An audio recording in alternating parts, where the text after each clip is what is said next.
UP की बेटियों के लिए सरकार की ये 5 बड़ी योजनाएं, जिनसे पढ़ाई और शादी तक मिलेगा लाखों का फायदा। अगर आपके घर में बेटी है तो यह जानकारी आपके लिए बेहद जरूरी है। उत्तर प्रदेश सरकार बेटियों के उज्जवल भविष्य के लिए कई ऐसी योजनाएं चला रही, जिनके तहत जन्म से लेकर के पढ़ाई और शादी तक आर्थिक सहायता दी जाती है।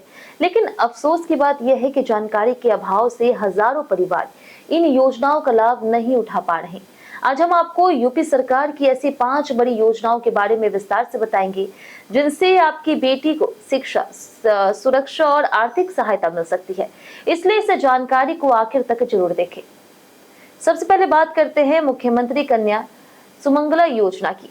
यह उत्तर प्रदेश सरकार की सबसे लोकप्रिय योजनाओं में से एक है। इसका उद्देश्य बेटियों को जन्म से लेकर के उच्च शिक्षा तक आर्थिक सहायता देकर के उन्हें आत्मनिर्भर बनाना है। सरकार ने इस योजना के तहत मिलने वाली कुल सहायता राशि को 15,000 रुपए से बढ़ा करके 25,000 रुपए कर दी है।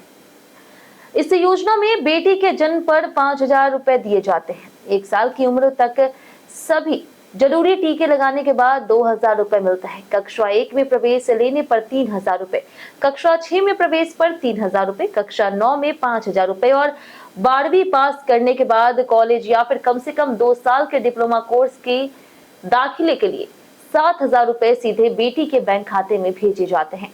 इस योजना का लाभ लेने के लिए परिवार उत्तर प्रदेश का स्थायी निवासी होना चाहिए और परिवार की वार्षिक आय 3 लाख रुपए या उससे भी कम होनी चाहिए।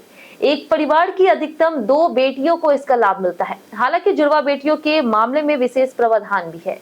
अब बात करते हैं सुकन्या समृद्धि योजना की। यह केंद्र सरकार की छोटी बचत योजना है, जिसमें माता पिता अपनी 10 साल से कम उम्र की बेटी के नाम पर खाता खुलवा सकते हैं। इस खाते में सालाना कम से कम 250 रुपए और अधिकतम 1.5 लाख रुपए जमा किए जा सकते। वर्तमान में इस योजना पर 8.2% सालाना ब्याज मिल रहा। इस योजना की सबसे बड़ी खासियत यह है कि इसमें जमा राशि, मिलने वाला ब्याज और मैच्योरिटी पर मिलने वाली रकम, तीनों पर टैक्स छूट का लाभ मिलता है। बेटी के 18 साल के होने पर इसकी उच्च शिक्षा के लिए 50% राशि निकाली जा सकती है और 21 साल पूरे होने पर खाता मैच्योर हो जाता। तीसरी महत्वपूर्ण योजना है मुख्यमंत्री सामूहिक विवाह योजना। आर्थिक रूप से कमजोर परिवारों की बेटियों की शादी में यह योजना बड़ी मदद साबित होती है। इस योजना के तहत सरकार प्रत्येक जोड़ी पर कुल 1 लाख रुपए खर्च करती।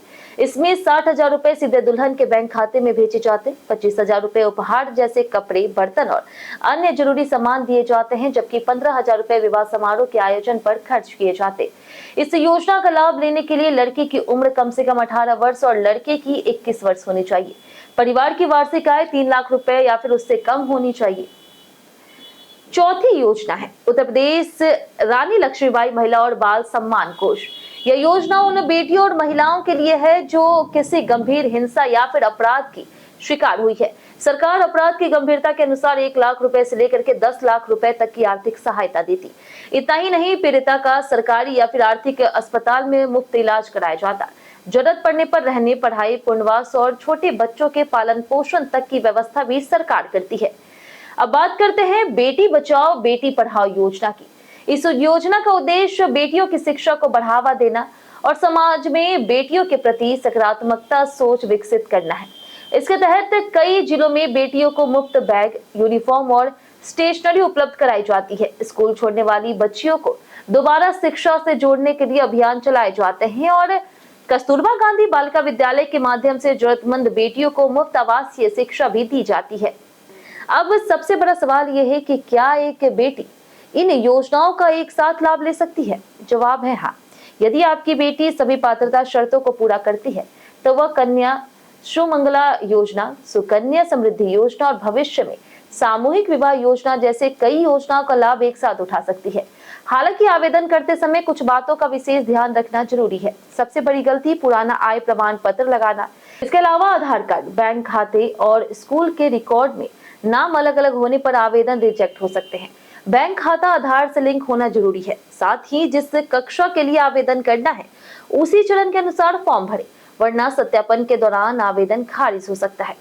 तो अगर आपके घर में भी बेटी है या फिर आपके आसपास कोई ऐसा परिवार है जिससे इन योजनाओं की जानकारी नहीं है, तो यह जानकारी जरूर साझा करें ताकि हर पात्र बेटी तक सरकार की सहायता पहुंच सके।